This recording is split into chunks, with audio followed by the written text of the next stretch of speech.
The mountain sermon that changed everything. Matthew chapter 7. The test that reveals everything. What if I told you that one of the most powerful teachers in history once looked into a crowd of eager listeners and said something that would shake them to their core? Not everyone who calls me Lord will enter the kingdom of heaven.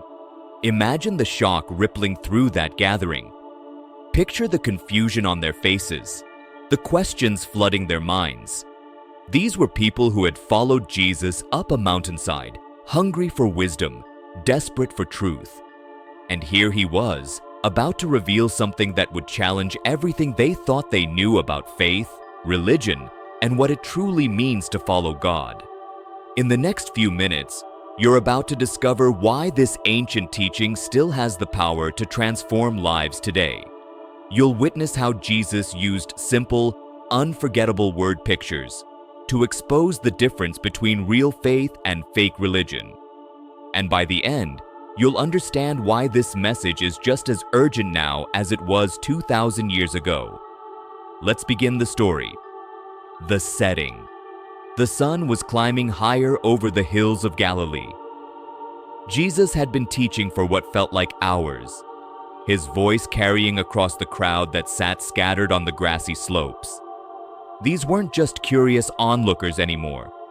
They were people whose hearts had been stirred, whose assumptions had been challenged, whose understanding of God's kingdom was being completely rebuilt from the ground up. Jesus had already taught them about authentic righteousness, about loving enemies, about prayer and fasting and worry. Now he was approaching something crucial. He was about to give them the tools to discern truth from lies, to build lives that could withstand any storm, and to understand what God truly requires. The crowd leaned in closer. The air felt charged with anticipation. What came next would be impossible to forget. The warning about judging others. Jesus looked out at the faces before him, and his voice took on a tone of gentle but firm correction. "Stop judging others," he said, "or you'll be judged in the same way." The words hung in the air. This wasn't a suggestion. This was a warning wrapped in a promise. He continued, painting a picture they could all understand. Whatever measurement you use for others, that same measurement will be used for you. Whatever standard you apply to someone else's life, that exact standard will come back to measure your own. Then Jesus did what he did best. He took a serious truth and made it unforgettable with humor and imagery. His eyes might have sparkled slightly as he posed a question that made the crowd shift uncomfortably. Why do you focus so intently on the tiny speck of sawdust in your brother's eye while completely ignoring the massive wooden beam sticking out of your own eye? Some people in the crowd probably chuckled nervously. Others looked down at their hands. Everyone knew what he meant. They'd all done it, noticed someone else's small fault while being blind to their own glaring failures. Jesus wasn't done. How can you possibly say to your brother, "Here, let me remove that speck from your eye," when you've got a whole plank of wood lodged in your own eye? You're being a hypocrite. His voice rang with both authority and a kind of loving confrontation. First, deal with that beam in your own eye. Get it out. See clearly. Then, and only then, you'll be able to help your brother with his speck. The message was clear and uncomfortable. Self-examination must come before criticism.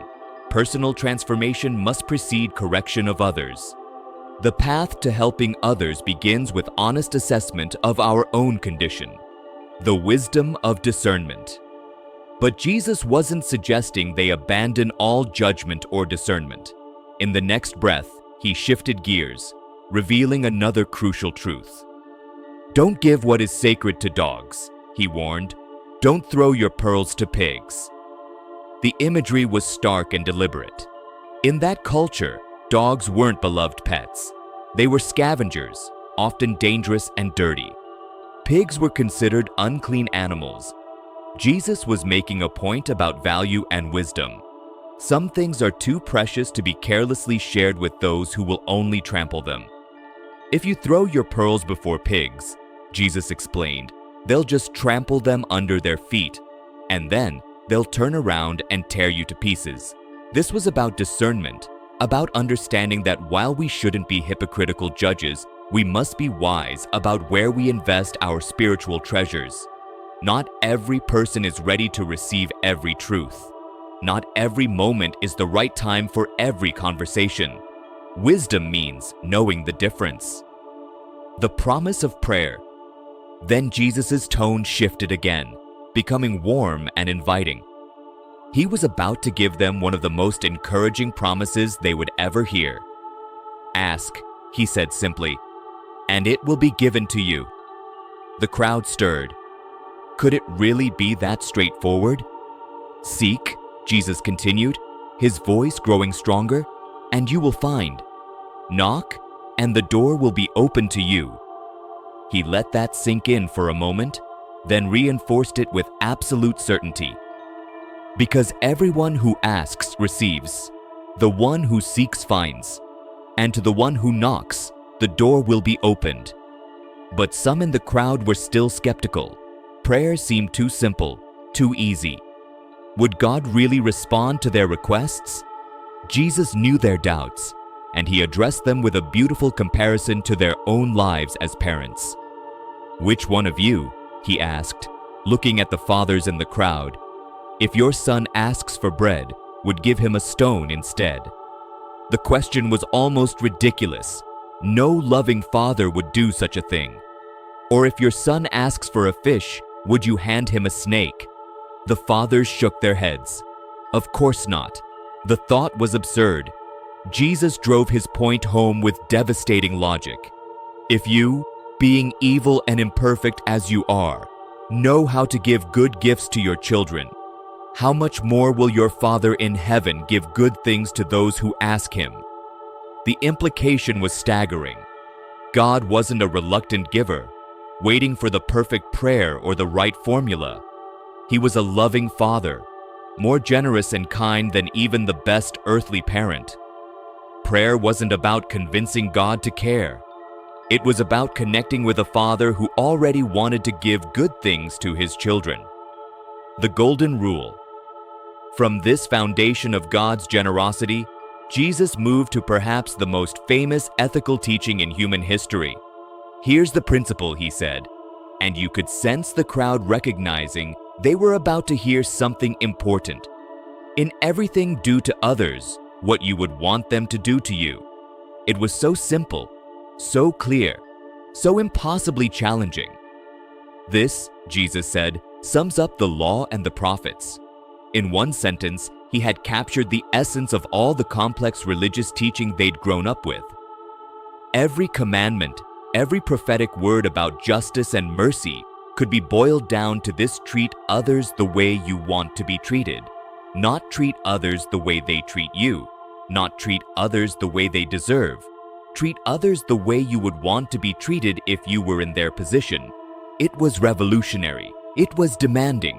It was the kind of teaching that could transform a society if anyone actually lived it out. The two gates. But Jesus wasn't done challenging them. His next words carried a note of urgency, almost warning. "Enter through the narrow gate," he instructed. And his voice had the weight of someone revealing a crucial secret. He painted two paths, two gates, two destinies. The gate is wide, and the road is broad that leads to destruction, he explained. And many, many people are traveling that road. The image was sobering. The easy path, the popular path, the path of least resistance led somewhere terrible. But the gate that leads to life, Jesus continued, is small and the road is narrow. His voice carried both challenge and invitation. Only a few find it. This wasn't the message the crowd wanted to hear. They wanted to be told that everyone would be fine, that all paths led to the same place, that sincerity was all that mattered. Instead, Jesus was telling them that the truth was narrow, that the way was difficult, that genuine faith would cost them something. The silence that followed was heavy with contemplation. Some people in the crowd were probably wrestling with what this meant for their lives, their choices, their comfortable assumptions about religion. The warning about false prophets. Then Jesus' voice took on an edge of protective urgency. "Watch out for false prophets," he warned. His eyes scanned the crowd, making sure they understood the danger. "They come to you in sheep's clothing, appearing gentle and harmless and trustworthy." He paused, letting the image settle. Then his voice dropped, becoming more intense. "But inwardly, they are ferocious wolves." The crowd would have understood the metaphor immediately. Wolves destroyed flocks. They killed sheep. They looked for the vulnerable, the unprotected, the naive. And these false prophets were wolves disguised as sheep, making them all the more dangerous. But Jesus didn't leave them helpless against such deception. He gave them a practical test, a way to discern truth from lies. "You'll recognize them by their fruit," he said, "by what they produce in their lives and in the lives of those who follow them." He used another simple comparison. People don't pick grapes from thorn bushes, do they? They don't gather figs from thistles. The answer was obvious. Of course not. The plant determines the fruit. Every good tree bears good fruit, Jesus explained, but a bad tree bears bad fruit. A good tree cannot bear bad fruit, and a bad tree cannot bear good fruit. The logic was airtight. Character produces conduct. Inner reality eventually manifests in outward results. You can't fake fruit forever. A person's true nature will eventually reveal itself through what they produce, how they live, how they treat others, what they leave in their wake. Jesus then added a sobering conclusion. Every tree that does not bear good fruit is cut down and thrown into the fire. There were consequences to fruitlessness, to false teaching, to lives that looked religious but produced nothing of genuine value. And then he repeated his main point, making sure they got it. "So then, you'll recognize them by their fruit. Look at the results. Watch what people produce. Don't just listen to their words, observe their lives." The shocking warning about empty religion. What came next was perhaps the most shocking moment of the entire sermon. Jesus was about to expose a terrifying possibility that many in the crowd had never considered. His voice carried a weight that made everyone pay attention. "Not everyone who says to me, 'Lord, Lord,' will enter the kingdom of heaven." The words landed like a thunderclap. Wait, what? People who called Jesus Lord might not enter the kingdom. How could that be? Jesus explained, his voice firm and uncompromising. "Only the one who does the will of my Father in heaven will enter." This was the heart of it.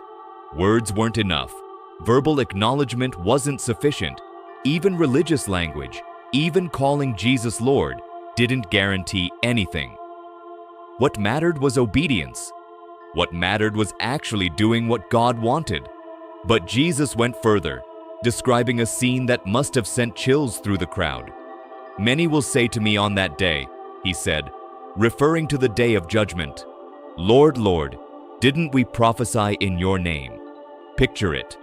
People standing before Jesus, confident in their religious credentials, listing their impressive spiritual arsum. "Didn't we drive out demons in your name? Didn't we perform many miracles in your name?" These weren't people who had ignored Jesus. These were people who had been actively involved in spiritual ministry. They had prophesied. They had cast out demons. They had performed miracles, all in Jesus' name. By any external measure, they looked like successful followers. But then came the devastating response. Jesus' voice carried the weight of final judgment as he described what he would say to them. "Then I will tell them plainly, I never knew you. Depart from me, you evildoers. I never knew you. Not I used to know you, but you fell away. Not I knew you once, but you disappointed me. No, I never knew you." Despite all their religious activity, Despite their prophecies and miracles and use of Jesus' name, there had never been a real relationship. They had never truly known him, and he had never truly known them. The crowd must have been reeling. If impressive spiritual activity wasn't enough, what was? The answer was clear relationship, obedience, actually doing the will of the Father, not just performing religious acts, but genuinely knowing God and being known by him. The two builders. Jesus could sense he needed to drive this message home one more time, to give them a picture they would never forget. So he told them a story about two builders. Everyone who hears these words of mine and puts them into practice, Jesus began, his voice taking on the rhythm of a storyteller, is like a wise man who built his house on the rock. The crowd could picture it.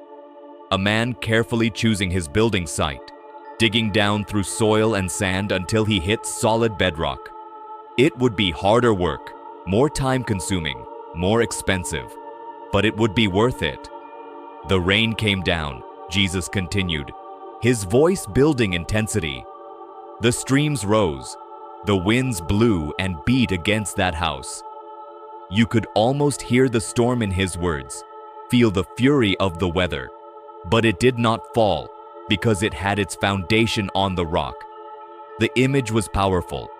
When the crisis came, when the storms hit, when everything was tested, the house stood firm. Not because the storm was less severe, but because the foundation was solid. Then Jesus' voice changed, taking on a note of warning.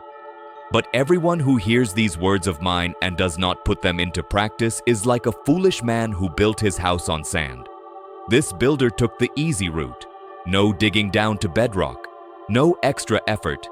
Just build right on the surface, on the sand. It probably looked fine at first. Maybe it even looked identical to the other house from the outside. The rain came down, Jesus said again, describing the same storm. The streams rose. The winds blew and beat against that house. The same test. The same pressure. The same crisis. But this time, the outcome was different. And it fell, Jesus said, his voice carrying the weight of tragedy. Then he added words that emphasized the totality of the disaster with a great crash. The meaning was unmistakable. Two builders, two houses, same storm, different foundations, completely different outcomes. The foundation was everything. And the foundation Jesus was talking about wasn't just hearing his words. It wasn't just agreeing with his teaching or being impressed by his wisdom. The foundation was putting his words into practice, actually doing what he said, building a life on obedience, not just knowledge.